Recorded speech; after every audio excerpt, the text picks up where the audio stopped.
Hola, así es, volví a salir en un video. Lo saluda su amigo Clamster, y mi presencia es simplemente para saludar a mi querida audiencia y agradecerles, porque poco a poco vamos avanzando. El canal ha tenido una buena visibilidad, y eso me hace sentir que, dentro de un tiempo, seremos una gran comunidad de personas que disfruta de escuchar creepypastas, debatir y charlar sobre ellas. No olvides comentar cualquier cosa para que así tengamos mayor visibilidad, y dejar tu like, que también se agradecería bastante. Entonces, sin nada más que decir por el momento, los dejo con su compilación diaria de creepypastas. Nunca me consideré un abusador. De hecho, no creo que ningún abusador se vea a sí mismo como tal, están demasiado inmersos en el acto de hacer daño como para pensar en cómo se sienten los demás. Soy un ejemplo perfecto de eso, ya que fui un abusador empedernido del peor tipo en la escuela.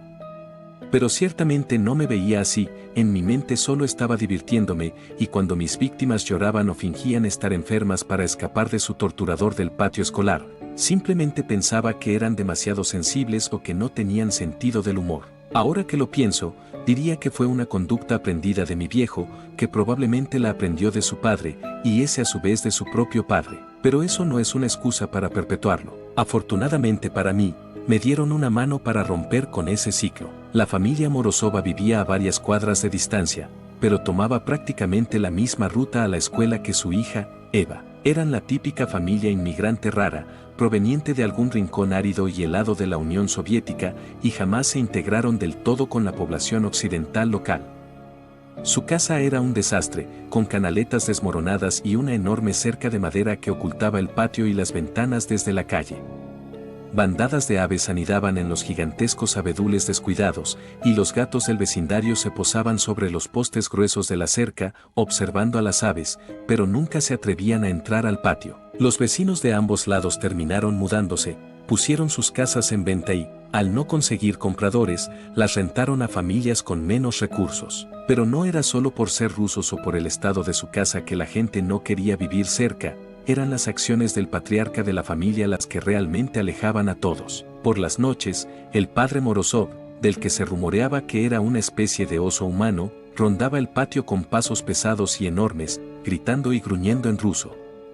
Golpeaba la cerca con sus gigantescas palmas, sacudiendo los tablones de 15 centímetros hasta hacerlos temblar bajo su peso. Algunos decían que estaba loco. Los niños susurraban que, de noche, en realidad se convertía en un oso negro gigantesco y peludo. Fuera lo que fuera, nadie se acercaba voluntariamente a la casa de los Morozov. En esa forma molesta y predecible, mis amigos de la escuela y yo decidimos llamarlos la familia Vladams, creyéndonos increíblemente ingeniosos. Eva lo odiaba. Nos fulminaba con la mirada, pero simplemente nos corregía con un ligero acento ruso. No es Vladams. Es Morozova. Viéndolo en retrospectiva, era una niña dura. Con dientes sobresalientes, cabello castaño rojizo indomable y unos ojos tan azul pálido que parecían blancos, soportaba todas las burlas sobre su aspecto físico con un estoicismo ruso inquebrantable. Casi podías dejar de pensar que era humana. Sin embargo, las burlas sobre su familia eran otra historia, como descubrí. Los niños que propagaban rumores sobre su padre no recibían solo una mirada fría y los hombros tensos.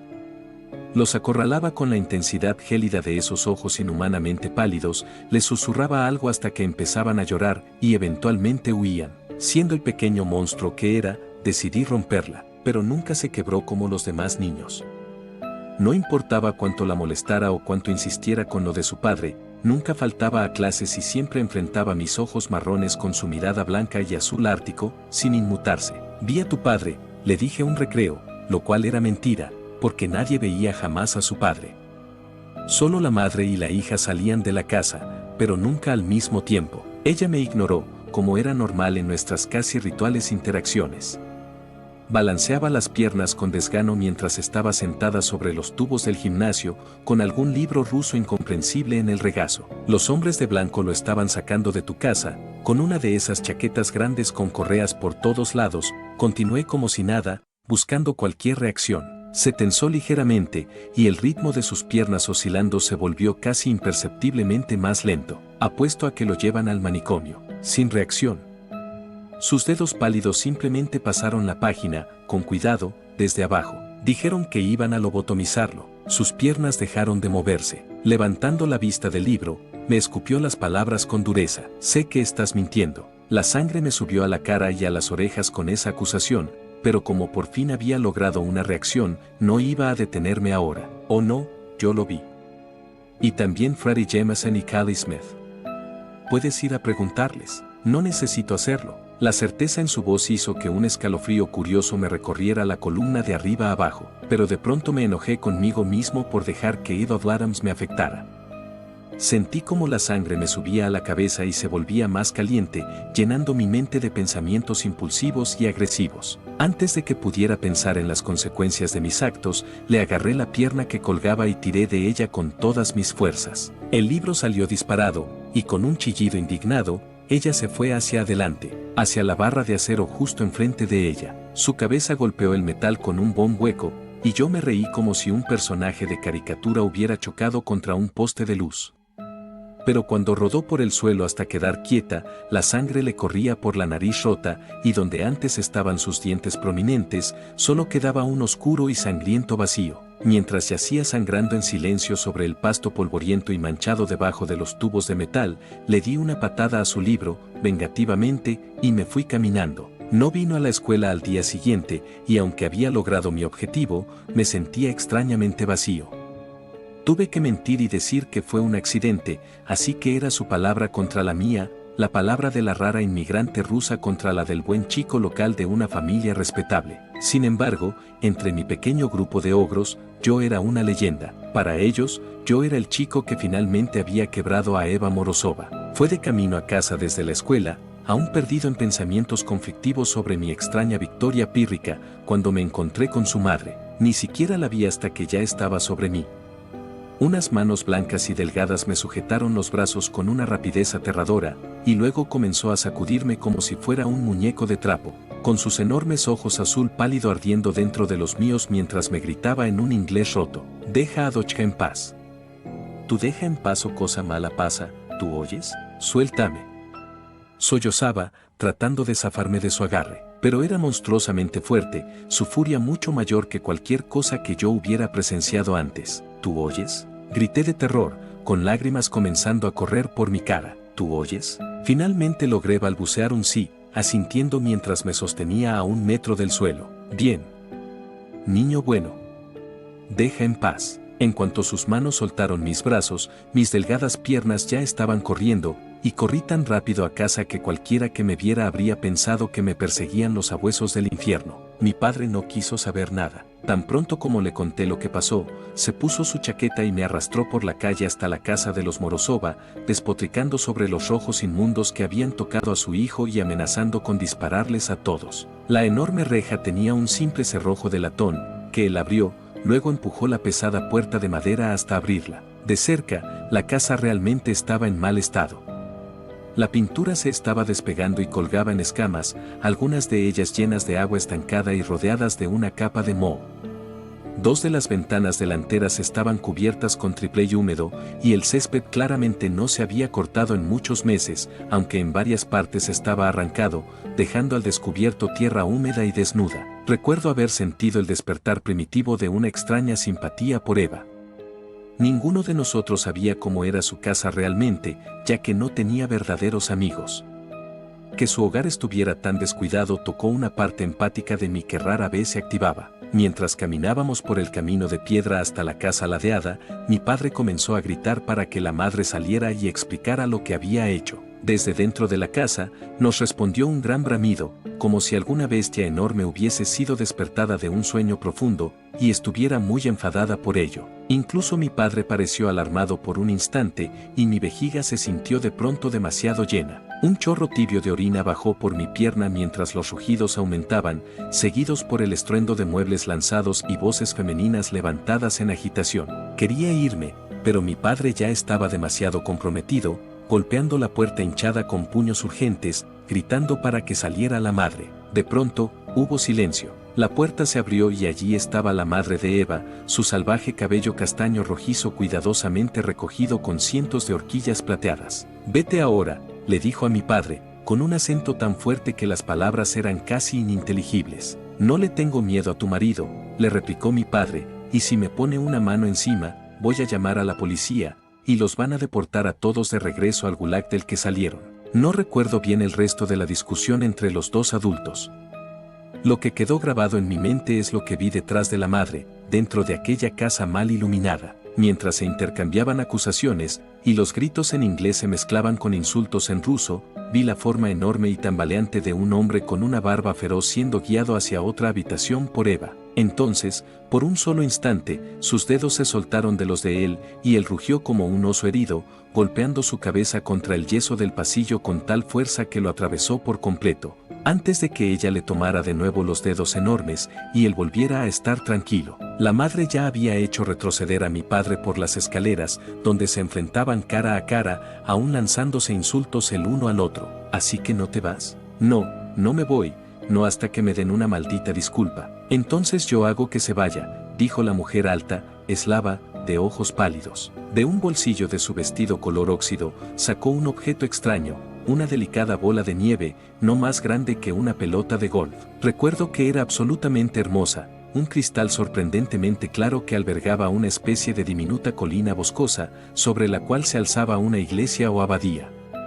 Unos delicados detalles dorados adornaban la base, grabados con incomprensibles caracteres rusos. Mientras mi padre la miraba, confundido, ella levantó la esfera hasta el nivel de sus ojos y le dio un pequeño sacudón. Los copos dentro del cristal giraron perezosamente alrededor de las agujas del pequeño edificio. Mi padre gritó como si lo hubieran lanzado de cabeza a un caldero de aceite hirviendo. Sus dedos se arañaban la cara y el pecho, dejando profundas marcas en su piel. Sus ojos se salían grotescamente por la intensidad del dolor y cada vena de su cuello, frente y brazo se marcaba, púrpura e hinchada. Cuando el último copo de polvo blanco se asentó dentro de la esfera, mi padre cayó de rodillas, jadeando con desesperación. La matriarca rusa me dirigió una mirada que no necesitaba traducción. Tomé la mano de mi padre y ayudé al hombre sollozante a ponerse de pie, y nos fuimos de la casa de los Morozov. Para un niño de esa edad, en esa época, era difícil procesar que su padre, su héroe, había sido humillado por una mujer inmigrante extraña con un marido diferente. Al principio, seguía sintiendo miedo por ellos, por Eva y su madre.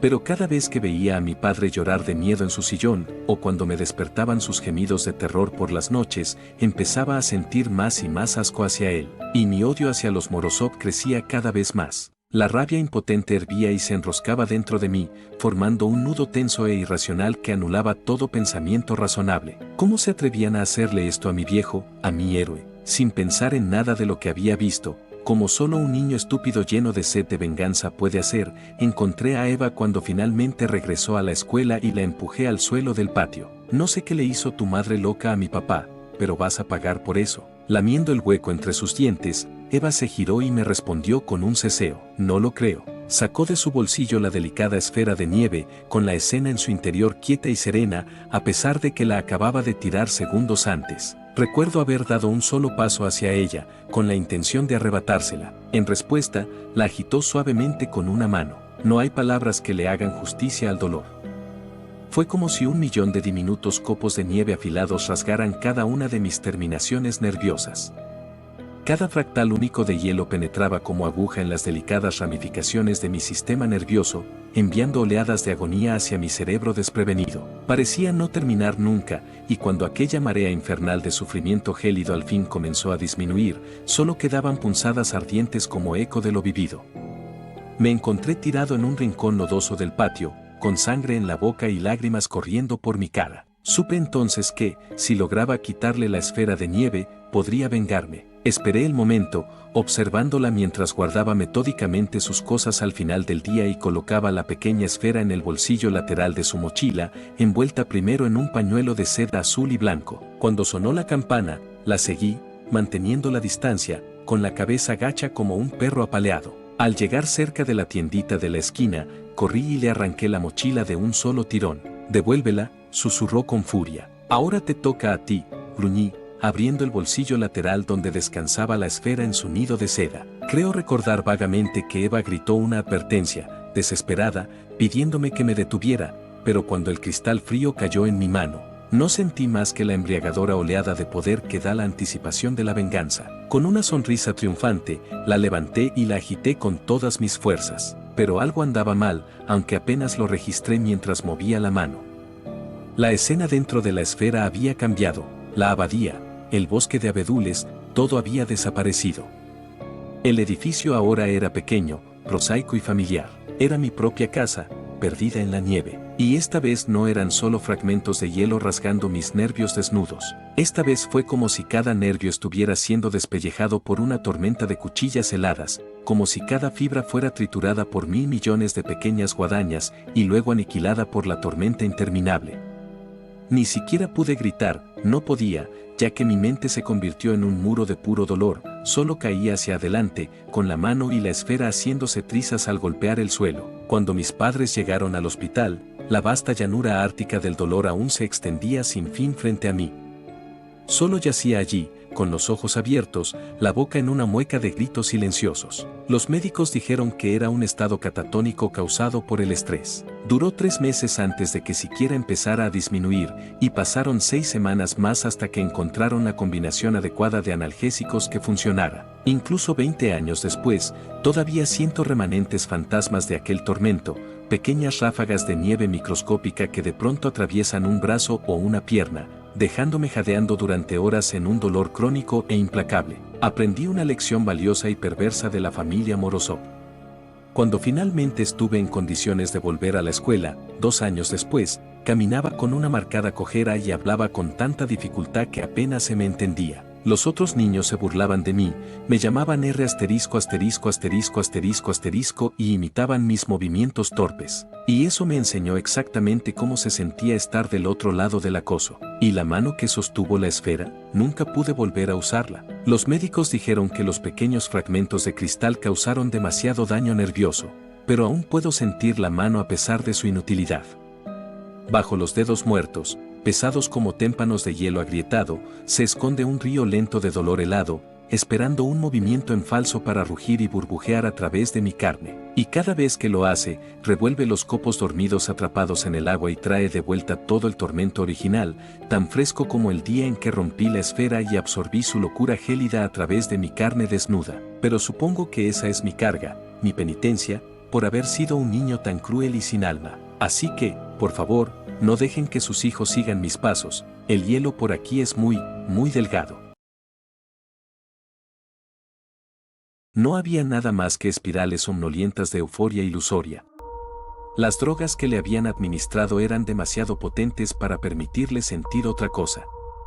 Sus sentidos estaban obstruidos, y estaba solo con las carcajadas que resonaban en su cabeza. Las voces crecían más y más hasta que ya no pudo soportarlo. Trató desesperadamente de arañarse la cara, de hacer lo que fuera para silenciar ese zumbido sordo. Pero fue en vano, ya que sus brazos estaban fuertemente atados a su pecho por la camisa de fuerza que lo mantenía sometido. Se desplomó sobre el suelo blando bajo él. ¿Cuántos días llevaba ya en esta miserable celda? Tal vez semanas, o meses, o Dios no lo quiera, años. Hacía mucho que había perdido la noción del tiempo, pero no le importaba. Esos malditos idiotas. ¿Quién demonios creían que eran? Encerrarlo. A él. Un hombre de ciencia. Un portador del progreso social, un héroe de la humanidad. Lo lamentarían. Todos. Si no querían tenerlo como su salvador, entonces lo tendrían como su destructor. Frunció el ceño por un momento, obligando a desaparecer el potente dolor de cabeza que siempre parecía acompañar a las voces. Era agonizante, pero se alegraba de sentirlo. El dolor parecía limpiar su mente de las pesadas drogas psicotrópicas que las enfermeras le habían administrado para evitar que se hiciera daño. ¡Ja! ¡Qué gracioso! Porque no era su propia seguridad la que ellos debían temer. A medida que el dolor disminuía y su visión comenzaba a aclararse, se quedó acostado tranquilamente en su celda. Estaba oscuro, y el único sonido era el de su propia respiración entrecortada. Sacudiéndose los últimos restos de somnolencia, intentó concentrarse. Sí. Hoy sería el día. Ahora que su mente estaba libre del férreo control de las drogas, todo le volvió de golpe. En efecto, habían pasado meses desde que lo encerraron en ese maldito lugar. Lo habían capturado dentro de la casa de uno de sus pacientes. Por más que lo pensaba, no podía entender por qué la policía había derribado la puerta y se lo había llevado a la fuerza. Tenía que haber sido obra de un enemigo o de un colega celoso que se beneficiaría con su ausencia. Esa era la única explicación lógica. En todos sus años de servicio a la humanidad, él solo había intentado ayudar a las personas. Se preocupaba profundamente por sus pacientes y sin duda estaban mucho mejor con él en sus vidas. Entonces, ¿por qué esto? Por un instante, pensó en una paciente anterior. Una dulce niña llamada Ana. No tendría más de 7 años. Recordaba lo débil y enfermiza que era antes de que él comenzara a tratarla. Sus pulmones eran frágiles y apenas podía caminar sola. Sin tratamiento, él suponía que probablemente no habría llegado a los 8. Trágicamente, por más que lo intentaba, no lograba recordar su rostro. Esos malditos bastardos pagarían por haberle robado sus recuerdos más preciados. ¿Había logrado terminar su tratamiento? ¿Sería ahora lo suficientemente fuerte y sana como para jugar con otras niñas? Eso lo estaba matando. Justo entonces, escuchó el chirrido oxidado de la puerta de su celda. Como si lo arrancaran de un trance, su mente comenzó a repasar rápidamente los detalles que había preparado durante los últimos meses en sus breves momentos de lucidez entre dosis de medicación. Esta sería, sin duda, su última noche en la celda 399. La conciencia regresó de golpe mientras se lanzaba contra la pared directamente a su izquierda. Apenas pudo distinguir la familiar forma circular de uno de los botones cosidos al material acolchado que cubría la habitación. Se inclinó con rapidez y envolvió con cuidado el botón con los dientes, tirando de él lo más rápido que pudo sin romper el débil hilo que lo unía a la tela blanca y mullida. Esta noche había tardado mucho en llegar. Durante el último mes, había trabajado en secreto para cosechar los frutos de sus esfuerzos. Su plan era ingenioso, y si sus manos no estuvieran firmemente atadas a su pecho, se habría dado una merecida palmada en la espalda. Se congeló por un momento. El chirrido del picaporte se detuvo. Podía escuchar voces apagadas fuera de su celda, seguidas por pasos que se desvanecían poco a poco. Un golpe de suerte. Probablemente otro paciente había empezado a hacer un escándalo, dándole más tiempo antes de que la enfermera nocturna viniera a revisarlo. Volvió a tirar suavemente del botón hasta que un cuadrado cuidadosamente cortado de la tela acolchada se desprendió. Lo escupió al suelo y se asomó a la grieta recién revelada, donde se encontraba lo que sería la clave maestra para su escape. Semanas atrás, en uno de sus breves momentos de lucidez, se le ocurrió una idea brillante sobre cómo podría liberarse al fin de aquella fortaleza tortuosa. Así que, durante las semanas siguientes, comenzó a prepararse. Durante uno de sus periodos de alimentación, una de las únicas ocasiones en las que lo sacaban de su celda y le retiraban la mayoría de sus ataduras, logró hacerse con un tenedor. Habría preferido un cuchillo, pero esas personas no eran unos completos idiotas y solo permitían cuchillos de mantequilla sin filo en la cafetería, los cuales, siendo sinceros, eran incluso menos útiles que un tenedor. Lo deslizó sigilosamente por el cuello de su camisa mientras el personal de seguridad estaba distraído con otro paciente que se había negado a comer y había comenzado a molestar a otro interno. Se aseguró de portarse especialmente bien en el camino de regreso a su celda, y ni siquiera se resistió cuando le colocaron nuevamente la camisa de fuerza. Esto funcionó perfectamente, ya que, debido a su disposición para cooperar, no sintieron la necesidad de registrarlo tan a fondo como de costumbre. Entonces se sentó pacientemente en silencio, esperando a que se apagaran las luces. Una vez en total oscuridad, lejos del ojo entrometido de las cámaras de seguridad, esperó a que sus ojos se adaptaran. Cuando ya podía ver a 1 metro o 2 de distancia, se puso manos a la obra. Sabía que el acolchado tenía un grosor de aproximadamente 3 pulgadas y que si lograba tallar con cuidado una sección, podría crear un compartimento útil para guardar una herramienta de escape. Nunca antes había estado tan agradecido por su habilidad quirúrgica como cuando extrajo lentamente el tenedor de su camisa con los dientes y comenzó el proceso, agonizante y lento, de tallar una línea ordenada y lo menos visible posible en el acolchado. Trabajó durante toda la noche, y para cuando amaneció, solo había completado uno de los 4 lados. A duras penas logró esconder el tenedor dentro de la hendidura antes de que la enfermera llegara para llevarlo al desayuno.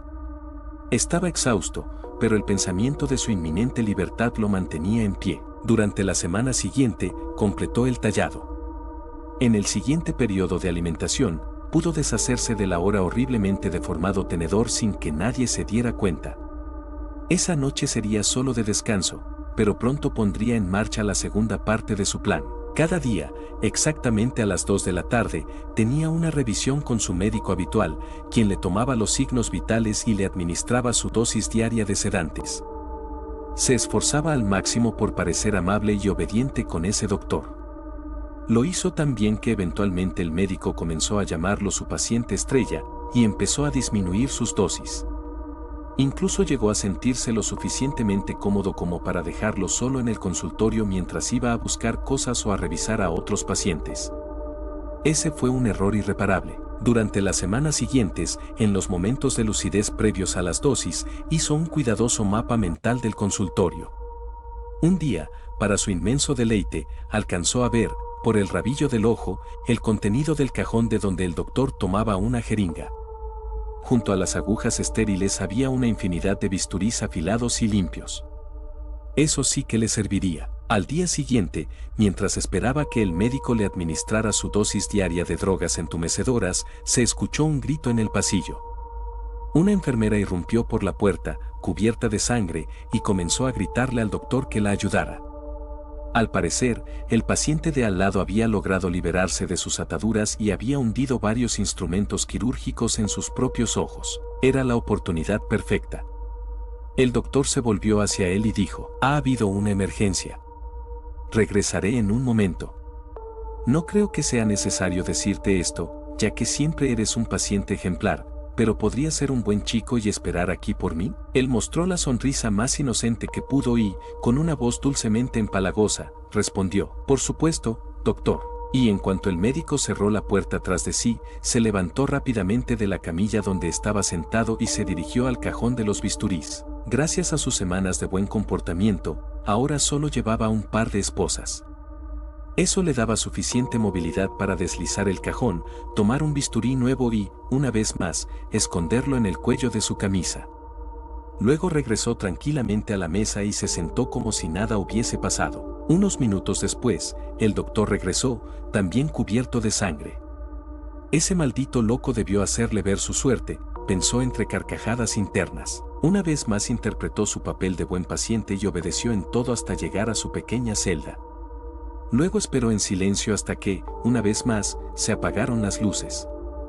Retiró con los dientes la sección tallada de la pared y, del mismo modo en que había escondido el tenedor, extrajo el bisturí de su cuello, agradecido de que aún tuviera su pequeña tapa, y lo guardó dentro del mullido compartimento antes de volver a colocar el trozo de pared en su sitio. Solo era cuestión de días antes de ejecutar su movimiento. Se sobresaltó al escuchar el chirrido de la puerta de la celda comenzando a abrirse.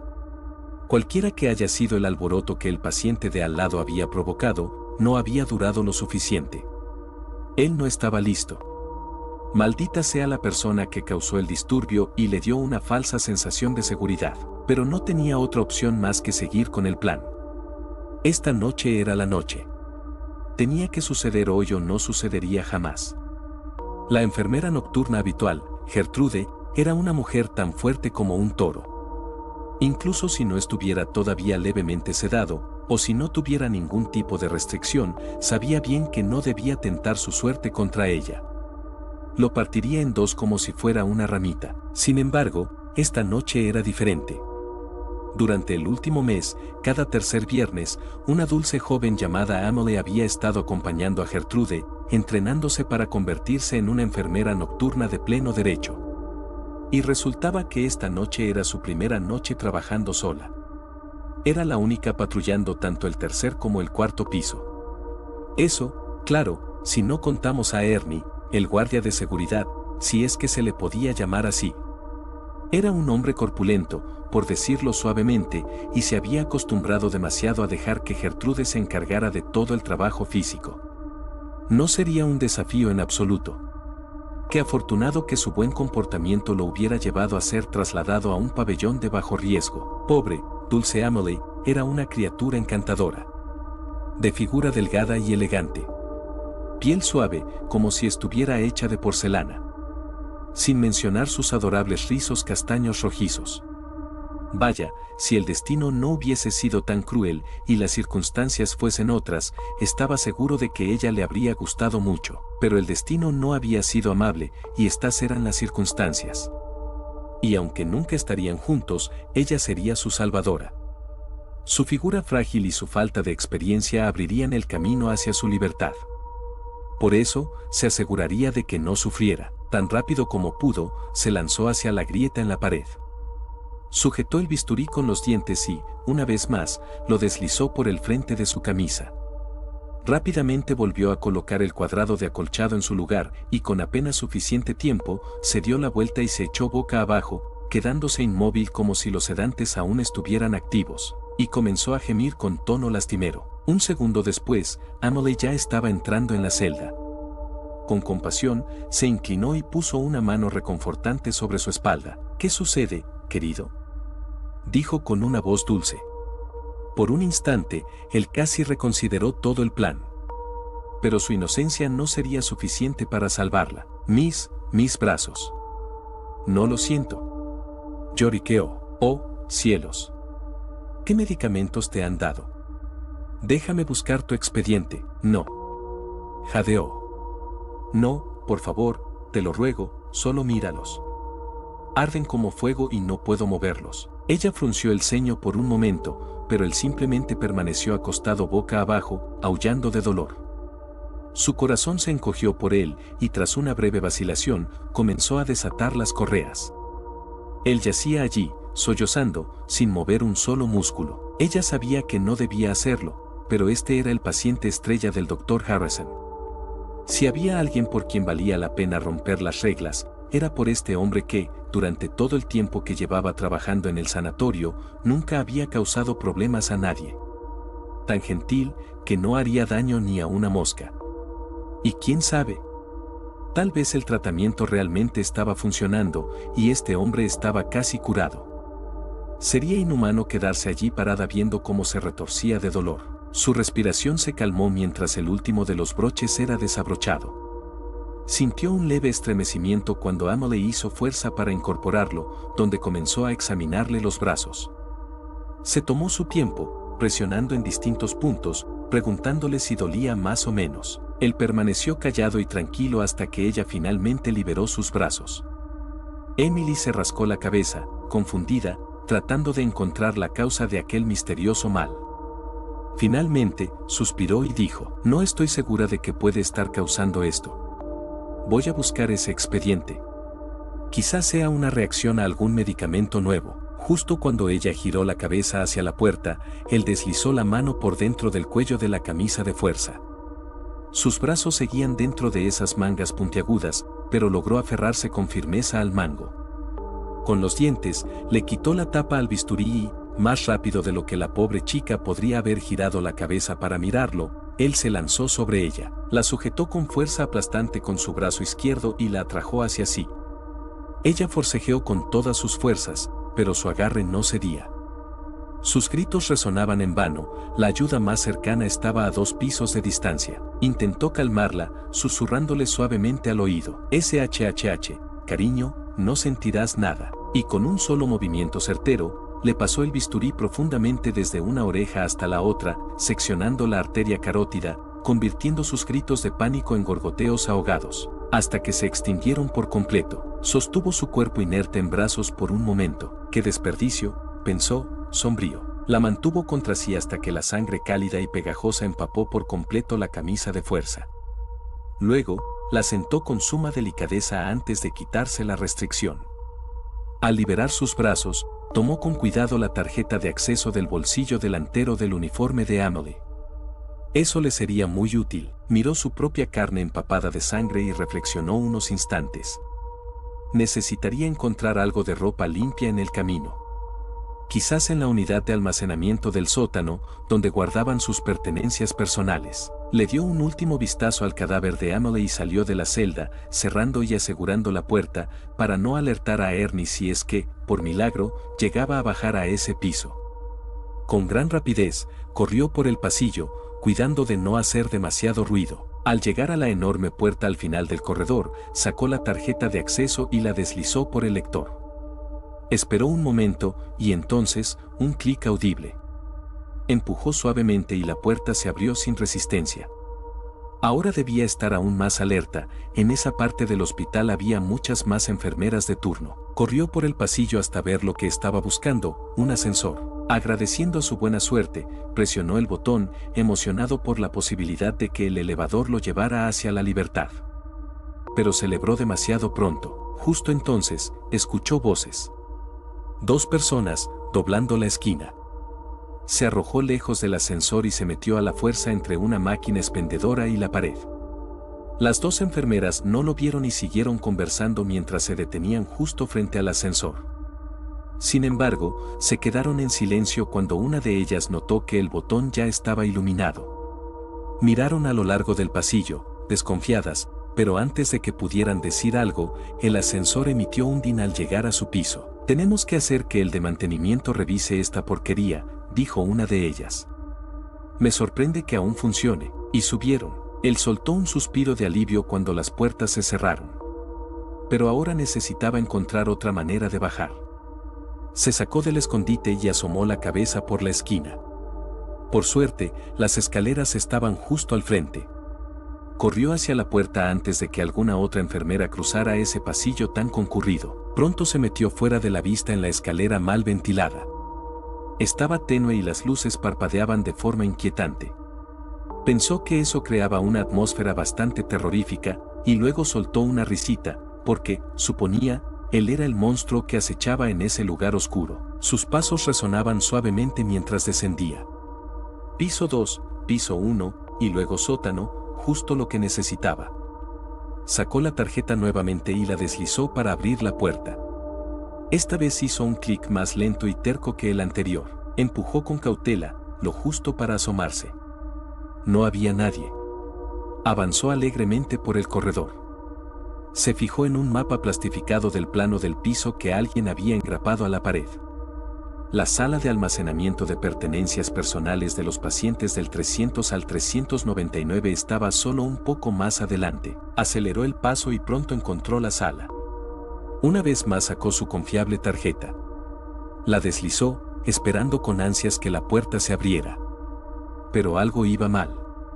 No hubo clic, y la puerta seguía completamente cerrada. Comenzó a entrar en pánico. No había previsto esto.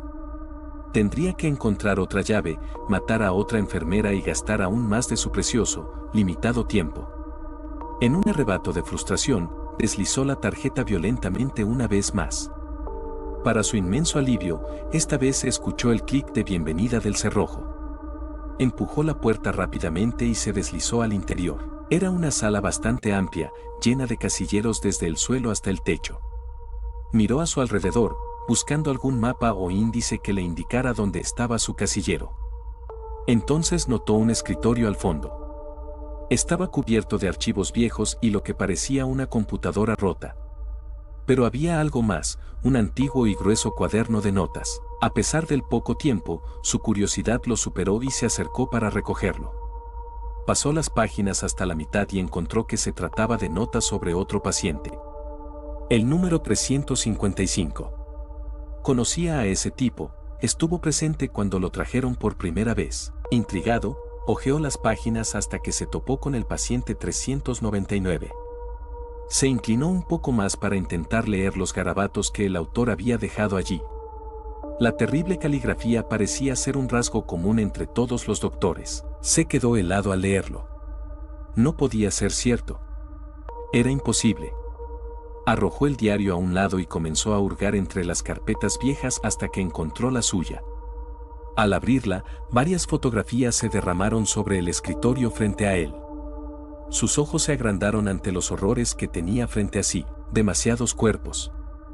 Acomodados ordenadamente sobre camillas, pero brutalmente mutilados.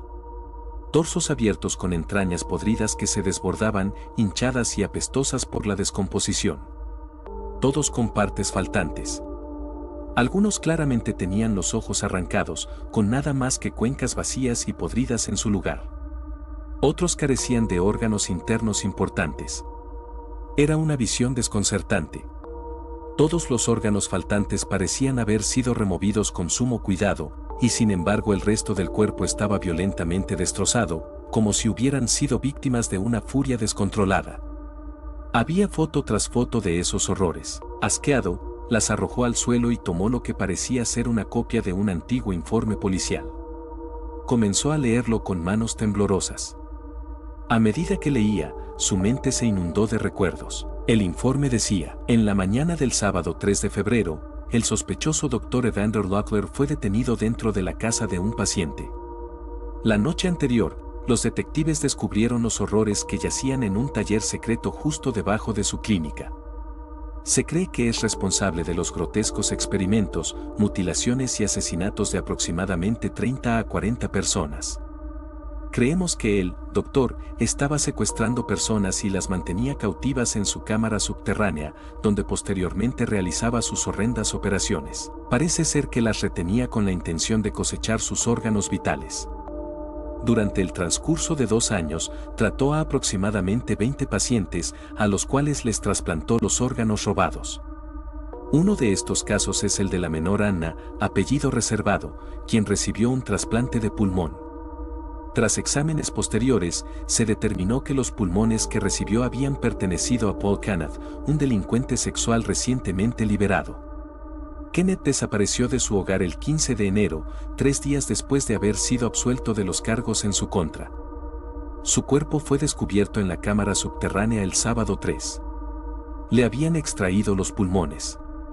Los resultados de la autopsia demostraron que estos fueron removidos mientras él aún estaba con vida. Dejó de leer y colocó el informe sobre la mesa mientras comenzaba a recordar. Es cierto, balbuceó para sí. Mi trabajo. Mi buen trabajo. Él había sido el salvador de los buenos e inocentes, de aquellos que eran rechazados por el sistema de salud y sentenciados a morir simplemente por no poder pagar un tratamiento adecuado. Gracias a él, podían vivir. El precio a pagar era mínimo, de hecho, era una buena obra en sí misma. Todos esos criminales inmundos que solo han hecho daño y corrompido a los demás, esos malditos que salían impunes simplemente por un error técnico en el sistema judicial. ¿Por qué ellos deberían vivir mientras que la dulce Anna Lu debería morir, ahogada lentamente en sus propios fluidos? Eso no estaba bien. Se convirtió en un corrector de injusticias. Salvó la vida de innumerables personas buenas y le dio a esos criminales asquerosos la primera oportunidad de hacer algo bueno en toda su vida. Tal vez, al sacrificar sus vidas para salvar a los inocentes, Dios tuviera misericordia de sus almas, pero su trabajo no había terminado. Oh, para nada. Las ciudades se volvían más y más malvadas cada día, llenas de personas corruptas y perversas, mientras que los buenos morían jóvenes. Ahora tendría que trabajar el doble. Y esta vez no lo detendrían. Desde allí, avanzó lentamente por entre los casilleros. Se detuvo frente al número 399 y lo abrió. Dentro encontró la ropa con la que había sido arrestado. Una larga capa con capucha de color burdeos oscuro y una máscara de médico de la peste cubierta de sangre. Se las puso rápidamente y, sin mirar atrás, salió de la sala de almacenamiento por la salida de emergencia. Esto activó la alarma, pero no le importó. Se deslizó hacia el aire frío de la noche y desapareció entre las sombras. Tenía mucho trabajo por hacer. ¿Alguna vez has considerado la posibilidad de que estés viviendo en tu propio sueño? La única razón por la que ves negro al parpadear es porque es de noche donde vive tu otro yo. Cuando cierras los ojos aquí, los abres allá. En otro mundo, otro universo, completamente opuesto a este. No puedes recordar tu propia vida. Solo unas cuantas imágenes fragmentadas y distorsionadas que llamamos sueños. Lo más cerca que estamos de vivir nuestra otra vida es cuando entramos en los sueños despiertos del otro. 2 de octubre de 2016. Estaba sentado en clase de matemáticas sin prestarle atención al maestro. No me había acostado hasta las 3 de la mañana la noche anterior. Realmente debería dejar los trabajos escritos para el último momento. Mis ojos comenzaron a sentirse pesados, como si tuviera sacos de arena atados a las pestañas. Intenté parpadear para mantenerme despierto, pero mis ojos se cerraron. Casi al instante de cerrarse, sentí calor, como si estuviera envuelto en una tela suave. También me sentía molesto y aturdido. Escuché a alguien llamarme por mi nombre. Abrí los ojos de golpe y todas las sensaciones de calidez desaparecieron. Miré a mi alrededor para ver quién me llamaba. Eché un vistazo al maestro, que seguía hablando sobre cómo dividir fracciones. Me mantuve despierto el resto del día, negándome a cerrar los ojos, salvo para parpadear. Esa noche estaba exhausto. Me senté en la cama y casi de inmediato me quedé dormido. Cerré los ojos solo para ver una luz brillante. Abrí los ojos de golpe hacia la oscuridad de mi habitación. Alguien había encendido la luz. Mi puerta seguía cerrada. Volví a cerrar los ojos y esta vez vi un techo azul brillante. Ese no era el mío. Intenté abrir los ojos, pero ya estaban abiertos. Miré a mi alrededor. Todo me resultaba tan familiar, como si lo hubiera visto 1000 veces. Porque lo había hecho. Esta era mi habitación. Si esta era mi habitación en mi casa, ¿qué había pasado con mi otra habitación? Fui al espejo. Me veía igual, salvo por la pijama. ¿Desde cuándo usaba camisones? 3 de octubre de 2016. ¿Ya estás listo? Vas a llegar tarde. No duermas hasta las 3 de la tarde como ayer. Gritó mi mamá desde abajo. Ya voy. Respondí. Me cambié rápidamente y bajé corriendo a la cocina. Miré a mi alrededor. Mi casa me resultaba tan familiar, pero a la vez extraña. Como si alguien hubiera cambiado todos los pequeños detalles. Entré a la cocina y mi mamá me entregó una tostada. ¿No hay huevos? Pregunté. Tal vez si te hubieras levantado más temprano, respondió ella. La miré fijamente. También se veía diferente, pero no podía identificar por qué. Tuve el sueño más raro, le dije. Era tan claro, como si realmente estuviera ahí. Estaba en la escuela, era como un día cualquiera, pero era tan real. Siento como si no hubiera dormido en absoluto. Mi mamá solo se encogió de hombros y me apuró para salir por la puerta. Fui al ensayo de la obra y pasé el resto del día pensando en mi sueño. Era como si hubiera estado despierto toda la noche. Estaba tan cansado. Llegué a casa y apenas pude hacer la tarea. Decidí saltarme la cena e irme temprano a dormir. 3 de octubre de 2016, otra vez. Abrí los ojos de golpe en la oscuridad. Miré el reloj. 4 a.m. ¿En serio dormí tanto? Ni siquiera sentí que hubiera cerrado los ojos. Seguía tan cansado. Entonces noté algo. Mi reloj decía 4 de la mañana del 3 de octubre. Debía estar mal, yo ya había vivido el 3 de octubre. Fui al ensayo y todo. Espera, yo no estaba en ninguna obra. ¿Había sido un sueño? No, estaba despierto. Seguramente el reloj estaba mal. Me recosté y cerré los ojos, solo para ver mi habitación brillante. ¿Qué? ¿Me olvidé de apagar la luz? Miré el reloj, 4 de la tarde, 3 de octubre. ¿Qué?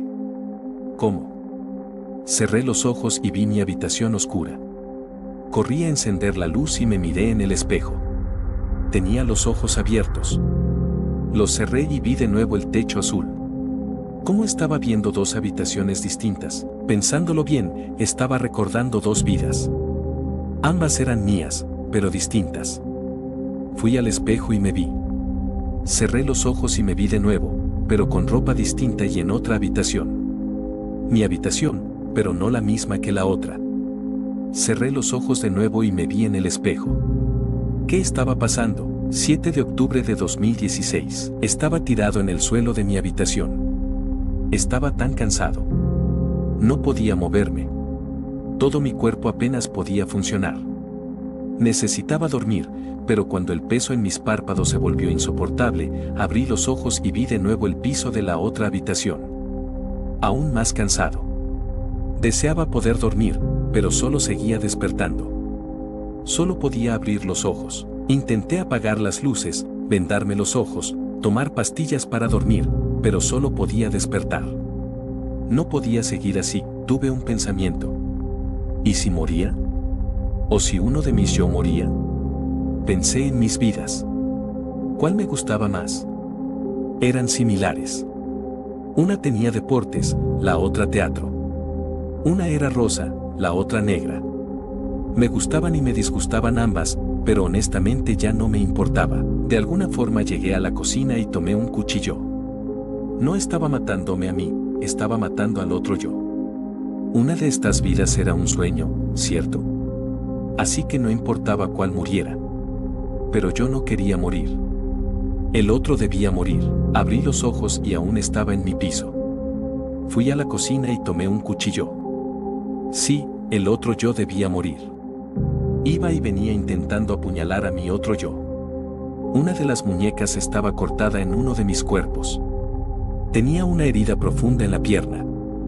Tirado en el suelo, sangrando, luchando conmigo mismo. Tenía que morir.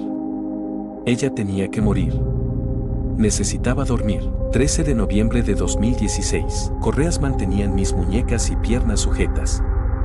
Drogas inundaban mi sistema para hacerme dormir, pero solo seguía abriendo los ojos. Otro hospital, pero las mismas drogas, las mismas correas. Estaba viviendo en dos infiernos. Había intentado tragarme la lengua, así que ahora no tenía una. Aún no sé cómo encuentro energía para gritar. Floto entre hospitales. Si tan solo pudiera cerrar los ojos. Me alegraba estar mudándome. Nunca me gustó mi ciudad. Era demasiado ruidosa para mí, de todos modos. Miré a los miembros de mi familia dentro del auto. Mis padres, al frente, charlaban alegremente sobre cómo sería nuestro nuevo pueblo. A mi padre, que conducía con cuidado por las curvas de la carretera, le habían ofrecido un puesto como abogado que le pagaba el doble de lo que ganaba en la ciudad. Mi madre, dueña de una tienda de antigüedades, estaba feliz de poder abrir una tienda más grande en nuestro nuevo hogar. Mi hermano, sentado en silencio a mi lado, tenía los audífonos puestos, como de costumbre. Solo tenía un año más que yo, estaba en su último año de secundaria. Era la única persona en el auto que estaba amargada por la mudanza. La mudanza a nuestra nueva casa pasó rápidamente. Los camiones de mudanza llegaron al día siguiente y nos pusimos manos a la obra. Nos tomó unas 2 semanas instalarnos por completo en la casa. La casa era grande y hermosa. Mi padre estaba feliz de que pudiéramos costearla. A mi madre le encantaba el hecho de que fuera tan antigua. Su lado fanática de las antigüedades adoraba todo de la casa. Mi hermano realmente no hablaba desde que llegamos. Solo deambulaba por la casa con el mal humor que adoptó desde que se enteró de que nos mudaríamos. ¿Y yo? Me parecía genial. Mi cuarto era enorme y pude colocar todo en su lugar. Ni siquiera importaba que el suelo crujiera. La casa era la última de una calle larga, lejos de la ciudad. A nuestro lado había otra casa grande, y al lado de esa, otra más. Las 3 casas eran bastante antiguas, y había una enorme distancia entre ellas. A mi padre le encantaba la cantidad de terreno que teníamos. Tenía planes de construir un buen cobertizo y traer herramientas de granja. Tenemos que encajar con el resto del pueblo, ¿no?, bromeaba siempre, avanzando un poco. Era nuestra 4ª semana en la casa. El aire del verano era seco y el sol entraba por la ventana de mi cuarto. Era un día absolutamente hermoso, y yo estaba emocionado por ir al pueblo. Me levanté y desayuné. Mi madre horneó muffins y nos sirvió tocino. Siempre me ha encantado su cocina. Subí y me metí a la ducha. Puse la radio a todo volumen y canté fuerte mientras me bañaba. Estaba de excelente humor. Salí de la ducha y empecé a secarme el cabello con la toalla.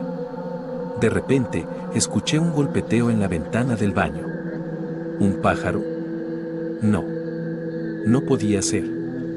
La ventana de mi baño era algo pequeña y de esas opacas. Ya sabes, de esas que no te permiten ver hacia afuera. Abrí un poco la ventana y vi una rama de árbol golpeando contra el vidrio. Miré detrás de ella. Lluvia. Mucha lluvia. Estaba horrible afuera. ¿Dónde había quedado el hermoso sol? ¿Ese aire seco y fresco había sido reemplazado por una atmósfera lúgubre y triste? La desesperanza me invadía mientras seguía mirando por la ventana al vestirme. Nuestros planes del día se arruinaron. Todos nos quedamos en casa ese día. Encontramos cosas para hacer. Limpiamos la cocina y reorganizamos la sala para que se viera mejor. Incluso mi hermano ayudó por primera vez. Iremos al pueblo mañana. Probablemente solo sea una tormenta de verano, me tranquilizó mi padre. Me metí en la cama esa noche, rezando para que al día siguiente pudiéramos salir. La mañana siguiente me golpeó como una tonelada de ladrillos. Me desperté aturdido, pegajoso por el sudor. El sol brillaba en mi cuarto, dejando un patrón de arcoíris en el techo. Era otro día hermoso, pero me sentía horrible. Un sudor frío corría por mis piernas y me dolía la cabeza. Decidí dormir un poco más. Esperaba que, si me volvía a despertar, el dolor de cabeza se me pasara. Me desperté 3 horas después, y aún me sentía mal. Aunque algo se sentía distinto. Miré por la ventana. Estaba lloviendo otra vez. Peor que ayer. El vidrio estaba cubierto de niebla y no podía ver más allá de 1 metro desde la casa. Las gotas de lluvia golpeaban las hojas de los árboles con fuerza, haciéndolas sacudirse violentamente. Nuestros planes, otra vez, arruinados. Al igual que ayer, nos quedamos dentro. Encontramos más cosas que hacer. Quitamos el polvo de los estantes, trapeamos el piso, incluso volvimos a mover los muebles de la sala. El cuarto día. La lluvia no dejaba de golpear el techo. Estaba asqueroso afuera. No teníamos conexión con el mundo exterior. Ni siquiera habíamos tenido tiempo de instalar el cable o el internet. Era demasiado peligroso ir a la ciudad, y mucho menos que alguien viniera hasta acá. Las carreteras estaban resbalosas y empezaba a inundarse. La lluvia se sentía como si me drenara la energía. Empecé a quedarme en cama por más tiempo. Llegó el 6.º día. La lluvia seguía cayendo. Los truenos nos saludaban con carcajadas burlonas. Nos estábamos quedando sin comida en la casa y mi hermano comenzaba a enojarse más. Necesitábamos salir, pero estábamos atrapados. Las carreteras estaban inundadas y aún no teníamos conexión con el mundo exterior. Ya no teníamos formas nuevas de reorganizar la sala. Me arrastré fuera de la cama alrededor de la 1 de la tarde. Últimamente me sentía tan desanimado que no tenía energía para levantarme. Bebí un poco de jugo de naranja y me preparé unas tostadas. Mi madre ya no preparaba el desayuno. Mi padre caminaba de un lado a otro por la casa. Estaba nervioso por él y por nuestro futuro. No había ido a trabajar desde que llegamos. Tenía miedo de ser despedido, pero sus compañeros también estarían atrapados por la tormenta, ¿no? Llegó el día 11 y nada parecía mejorar. Los árboles estaban desnudos por el viento. El cielo tenía un tono turbio, azul oscuro. Estábamos todos miserables. El resto de la comida estaba sobre la mesa de la cocina. Teníamos tanta hambre, necesitábamos comer. Nos sentamos alrededor de la isla y terminamos lo poco que nos quedaba. Finalmente, llegó el día 14. Mi hermano ya no salía de su habitación. Solo yacía en su cama, con los ojos abiertos sin parpadear. Como siempre, tenía los audífonos puestos. No creo que se haya dado cuenta de que la batería murió hace 2 días. Mi padre estaba tirado en el sofá. No se movía, no hacía ruido. Llevaba ahí un buen rato. ¿Estaba tomando una siesta? Nunca había visto a un adulto dormir tanto. ¿Y yo? Me sentaba junto a mi madre en la mesa de la cocina. Su cuerpo estaba frío y tenía los ojos cerrados. Había apoyado la cabeza hacía 1 hora y dejó de responder a mis preguntas. Yo sobrevivía con las migajas que encontraba en la basura. Asqueroso, lo sé, pero, ¿qué se supone que debía hacer? Durante los días siguientes, me senté junto a cada miembro de mi familia y les hablé. Les conté todo.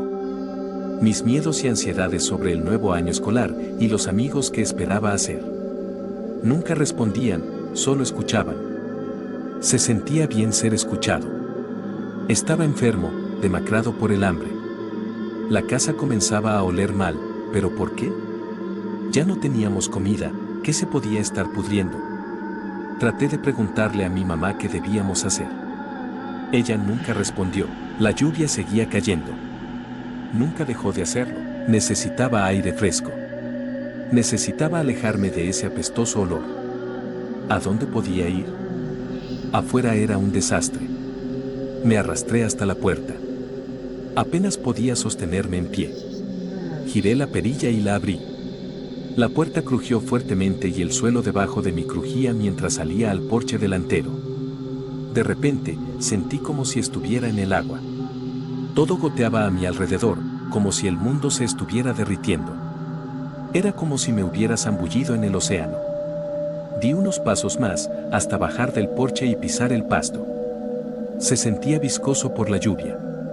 Cerré los ojos y respiré profundamente. El aire estaba húmedo, pero se sentía bien al pasar por mis fosas nasales resecas. Abrí los ojos y, era como si hubiera entrado a un mundo completamente distinto. La lluvia se había ido. De hecho, era como si nunca hubiera existido. Los árboles estaban normales otra vez, con hojas verdes y brillantes. La carretera ya no estaba inundada y el pasto tenía de nuevo ese color verde intenso.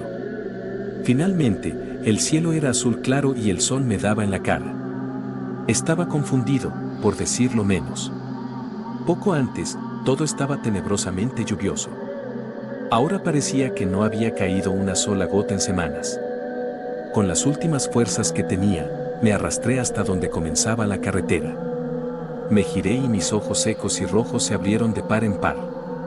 Frente a mí estaba nuestra casa nueva, pero no se veía como la casa que había conocido al principio. Parecía podrida, hundida, como si ya no pudiera sostener su propio peso.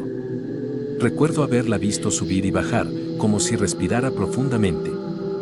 Juro que mis ojos me estaban engañando.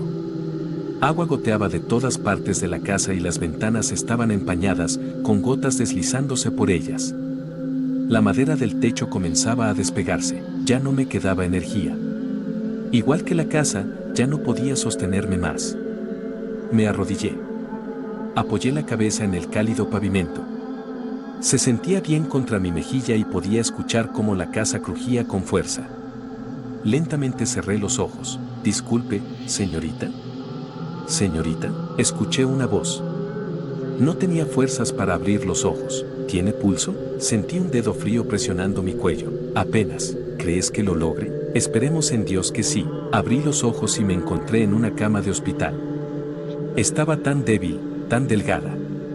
Apenas podía mantener los ojos abiertos. Un doctor estaba en la esquina del cuarto, hablando con una enfermera. «No puedo creer que haya sobrevivido», suspiró la enfermera. «Sí, fue un milagro». «Está en estado crítico», dijo el médico mientras anotaba algo en un cuaderno. «Pobrecita», ¿escuchó lo que dijo el sheriff? «Toda su familia murió de inanición», dijo cambiando de postura, visiblemente incómoda. «No lo entiendo. Nunca salieron de la casa desde que llegaron. Es como si hubieran querido morir de hambre», dijo el médico mirando por la ventana. «¿Escuchó los rumores?». El sheriff investigó porque nadie había sabido de ellos desde que se mudaron.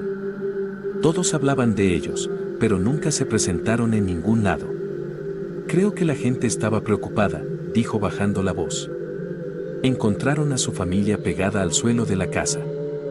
Dijo que parecía como si raíces de un árbol se estuvieran metiendo en sus venas, hizo una pausa y susurró. «Dicen que la casa les estaba drenando la energía». «Eso es una tontería», interrumpió la voz del doctor, algo más alta de lo debido. La enfermera lo hizo callar.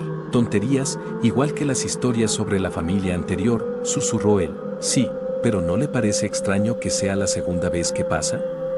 Tuvimos suerte de que la chica sobreviviera. Quizá esta vez obtengamos algunas respuestas», respondió el doctor. Giré la cabeza con lentitud. Se sentía bien estar otra vez rodeada de personas. Había pasado tanto tiempo desde que escuchaba voces humanas fuera de aquella casa. Volví a alzar la cabeza con esfuerzo y forcé mis ojos a abrirse. «Oh, miren. Está despierta», anunció la enfermera. Su expresión cambió y una sonrisa apareció en su rostro. «Buenos días. ¿Cómo te sientes?». Parpadeé y negué con la cabeza. «¿Todavía estás aturdida?». «Está bien, pronto te sentiremos como nueva», dijo con alegría. Volví a parpadear y asentí, mientras mi cabeza volvía a caer. Me sentía tan débil. Miré mis muñecas delgadas. Las venas se marcaban, un circuito de líneas azul oscuro que subían por mis brazos. Entonces, en mi estado aturdido, noté que mis venas latían con fuerza. Me concentré y acerqué la muñeca a mi rostro. Saliendo de una vena, sobresalía una astilla diminuta, del mismo color exacto que las tablas del suelo de mi nueva casa.